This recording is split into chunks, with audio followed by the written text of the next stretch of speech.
hari ini, setidaknya sampai hari ini tidak ada perubahan regulasi yang mendasari itu. Secara tidak langsung pemilu 2024 itu akan sama seperti pemilu 2019.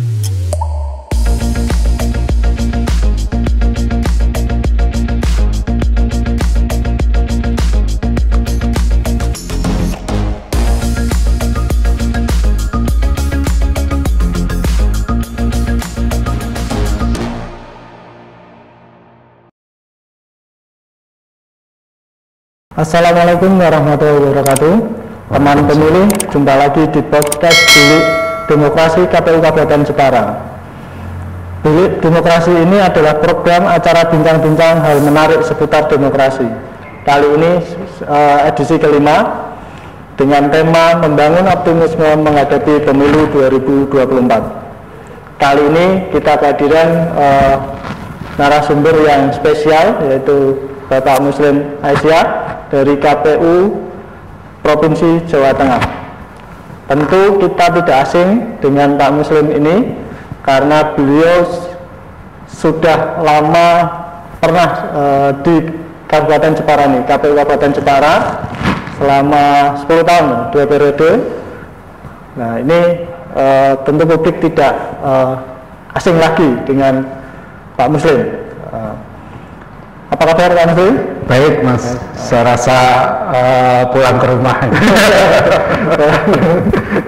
Jadi apa ya, selalu ada kenangan di sini. Mengingatkan yang dulu lagi. Ada banyak perubahan nggak? Misalnya di ruangan ini yang dikenang? Iya, luar biasa nih.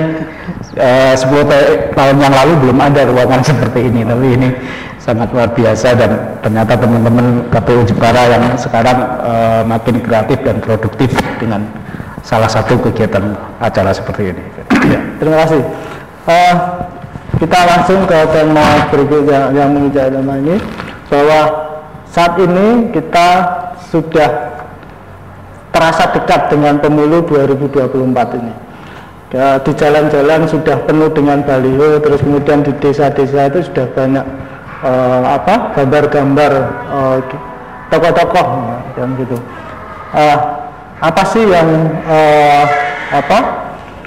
yang menjadi istilahnya kapan ini pemilu ini sebenarnya akan berlangsung?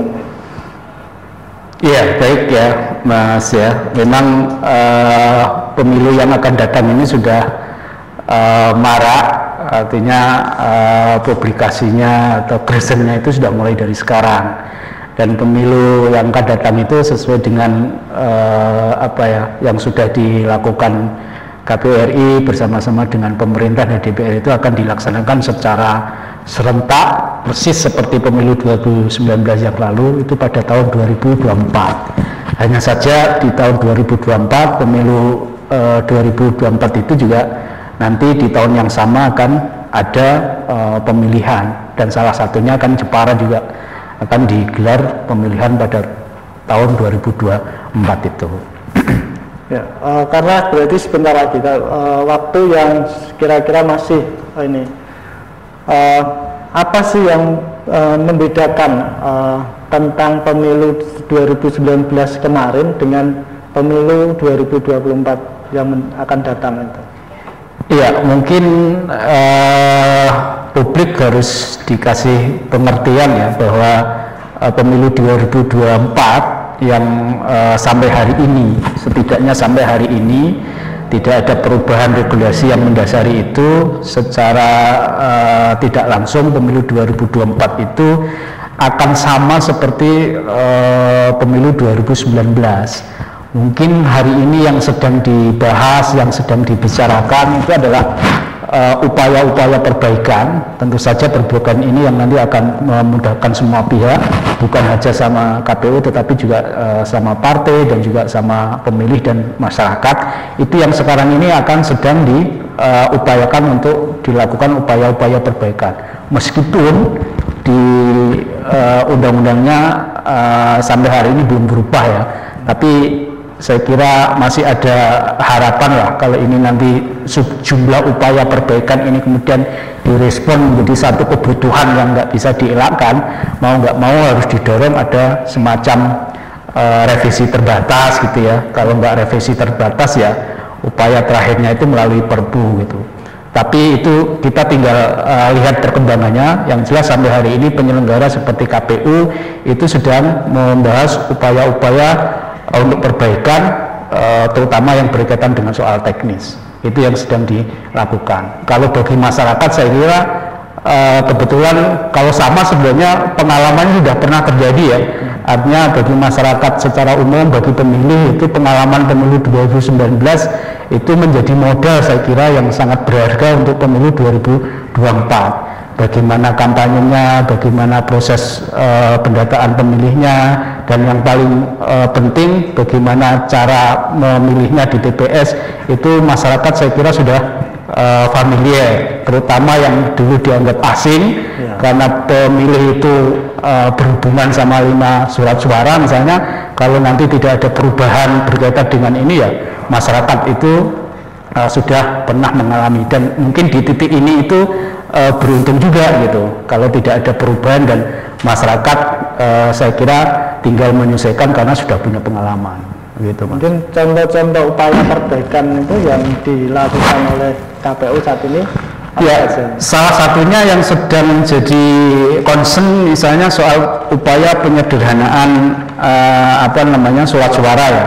Ini memang tergolong krusial, tetapi untuk bisa disederhanakan itu sebenarnya memang harus ada kebutuhan perubahan regulasi. Nah, mudah-mudahan apa yang sedang didorong oleh KPU ini, kalaupun tidak sampai menyentuh undang-undangnya, itu semua pihak bersepakat proses ini bisa dilakukan melalui PKPU.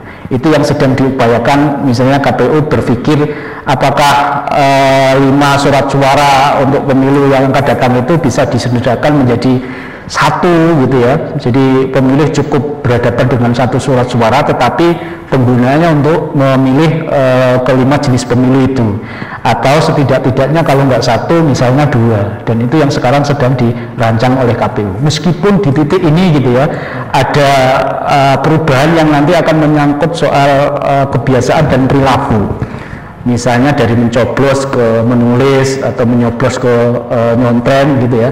Itu yang sedang upayakan, tetapi ya nanti akan dilihat plus minusnya. Misalnya satu pertanyaan misalnya ya, apakah masyarakat selama ini cukup familiar terhadap teknis menulis misalnya, atau teknis mencentrang. Mengingat mencentrang juga sebenarnya sudah pernah diberlakukan, dan itu yang dulu menyebabkan hasil pemilu itu salah satunya adalah hasil pilihannya itu banyak yang tidak sah karena soal mencontreng itu.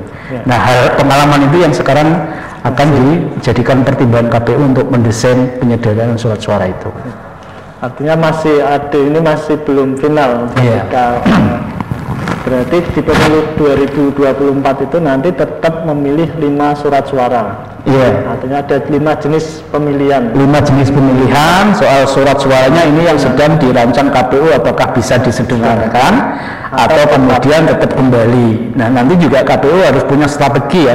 Apakah perkembangan ini direspon dengan signifikan oleh para pihak, terutama misalnya pemerintah dan DPR, kemudian nanti partai politik juga sesama penyelenggara, ataukah nanti kalau ini nggak berhasil ada desain teknis yang kemudian itu memudahkan bagi pemilih untuk menggunakan hak pilihnya di TPS. Sama-sama misalnya harus 5 suara, tetapi ada kemudahan-kemudahan yang tidak dialami pemilih seperti pada pemilu 2019 yang lalu, misalnya begitu. Terima kasih. Terkait dengan pemilu kemarin 2019 itu kan banyak catatan, artinya misalnya tentang hoax, terus kemudian money politik itu kan masih mewarnai dalam pemilu 2019. Nah, ada kemungkinan misalnya rancangan atau teknis yang dilakukan oleh KPU atau bersama elemen yang lain untuk mengantisipasi hal-hal semacam itu. Hoax di pemilu 2019 ini sebenarnya sangat terkait dengan barengnya pilpres ya sama pileg ya. Saya kira kalau kita lihat ke belakang itu pemilu-pemilu sebelumnya itu hoax nggak mendominasi menjadi isu di perhelatan pemilu. Ini baru muncul di pemilu 2019 dan itu barengan. Ya sangat wajar sebenarnya ketika ini muncul karena hoax, isu-isu yang kemudian berkembang belakang ini selain hoax itu soal misalnya politik identitas gitu ya.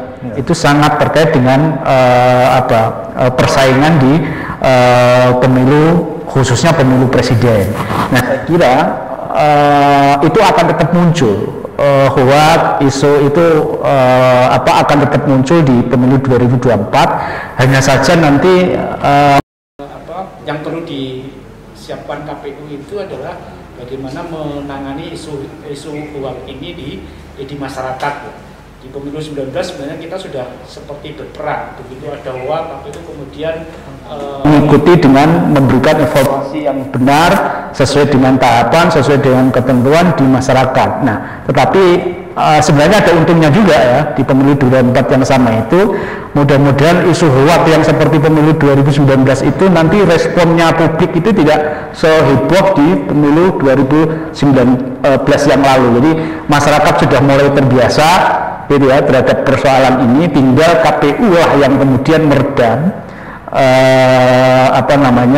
mereduksi hoax itu dengan memfokuskan informasi-informasi yang benar berkaitan dengan tahapan. Soal kesadaran saya kira itu sudah banyak pihak yang melakukan. Di luar KPU ada sejumlah elemen-elemen yang menyadarkan masyarakat soal bagaimana hoax ini. Dan KPU nanti kalau berhadapan dengan ini ke sana, kalaupun money politik itu sebenarnya tidak berbeda jauh soal hoax ya. Kalau money politik ini sudah menjadi hal yang selalu ada di perhelatan pemilu. Nah, salah satunya yang kemudian bisa menekan itu memang soal kesadaran publik. Nah, mungkin yang patut dipikirkan oleh kita sebagai penyelenggara itu adalah bagaimana mekanisme sosialisasi dan pendidikan pemilu itu sampai menyentuh ke sana. Dan itu sudah dimulai dari program KPU hari ini, misalnya soal program peduli desa peduli politik ya, melek politik misalnya. Itu sebenarnya kalau ini berhasil bisa dilakukan secara kontinu dan menyasar penuh, itu akan bisa mengurangi potensi-potensi soal hoax, isu sara, kemudian konflik identitas gitu ya, sampai ke soal money politik. Itu Mas. Ya, artinya kita di KPU itu berupaya untuk membangun masyarakat selalu optimis bahwa pemilu ke depan itu akan semakin lebih baik. Ya, saya kira optimisme itu harus tetap muncul ya, apalagi ini kan peluang masyarakat untuk memilih pemimpin yang baru ya. Artinya katakanlah pemimpin hari ini seperti Pak Presiden yang sekarang ini kan sudah nggak nyalon lagi ya, kira-kira kan sudah 2 periode, ada ketentuan yang kemudian membatasi. Artinya optimisme masyarakat itu harus dibangun dalam rangka benar-benar memilih pemimpin yang baru, yang baru yang katakanlah masyarakat bisa mengambil pilihan yang terbaik dari situasi kondisi sekarang. Jadi figur yang kira-kira bisa memperbaiki keadaan dengan bertumbuh pada situasi sekarang, dan itu bukan pemimpin yang hari ini karena sudah tidak mungkin nyalon lagi. Yang kedua, saya kira KPU juga punya kepentingan yang yang sangat urgent, karena salah satu yang bisa membangun optimisme itu adalah penyelenggara gitu ya. Kalau penyelenggaranya itu misalnya nggak siap, punya kegagapan di dalam menjelaskan atau bahkan tidak sampai di dalam masyarakat, itu akan makin membuat masyarakat nggak optimis. Nah, saya kira dalam titik ini penyelenggara juga diuntungkan.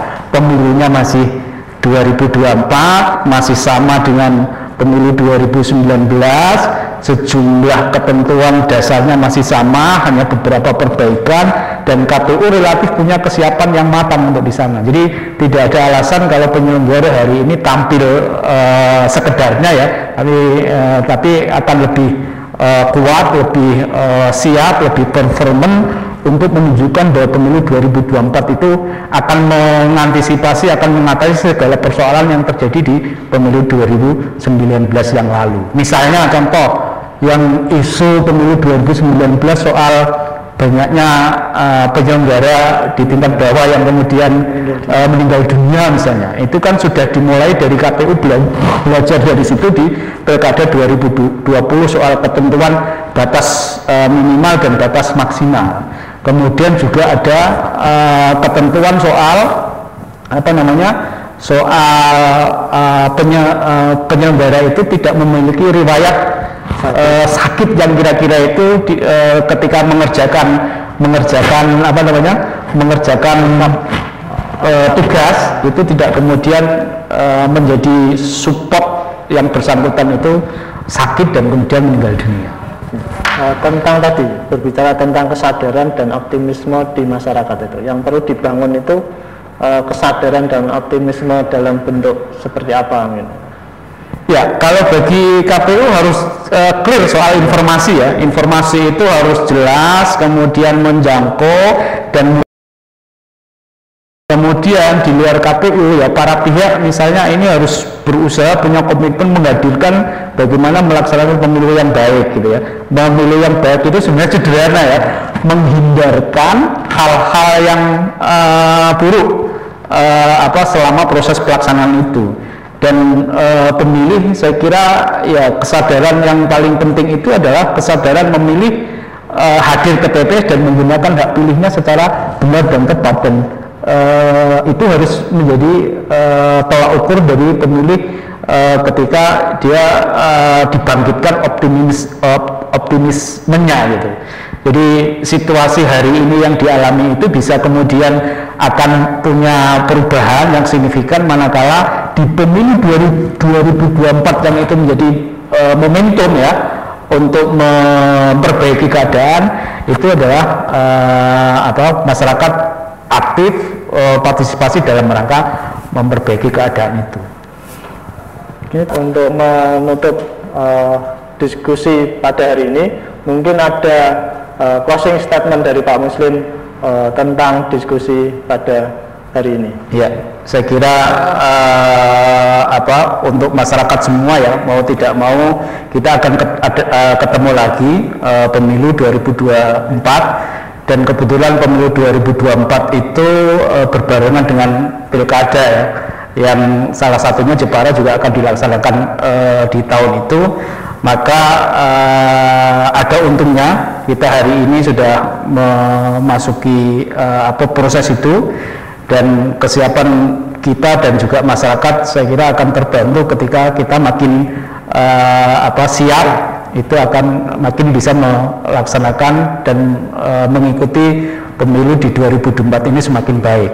Dan saya yakin juga kepada teman-teman penyelenggara kita dan juga jajaran sampai ke bawah itu akan punya komitmen dan sejumlah perbaikan terhadap hal-hal yang terjadi di pemilu 2019 yang tentu saja itu menjadi masalah, dan ini hari ini sedang disiapkan oleh KPU.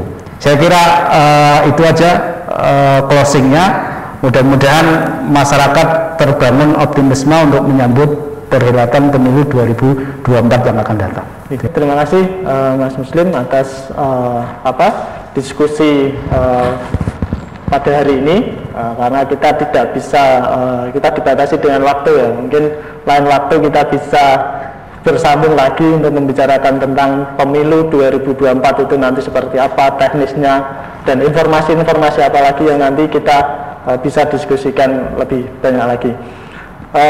Tentunya KPU Kabupaten Jepara akan berusaha menyampaikan informasi-informasi yang terkait dengan pemilu 2024 maupun di pemilihan tahun 2024. Terima kasih atas waktunya. Cukup ya. Dan baik teman pemilih, atas waktu dan perhatiannya terima kasih, dan kurang lebihnya kami mohon maaf. Sekian.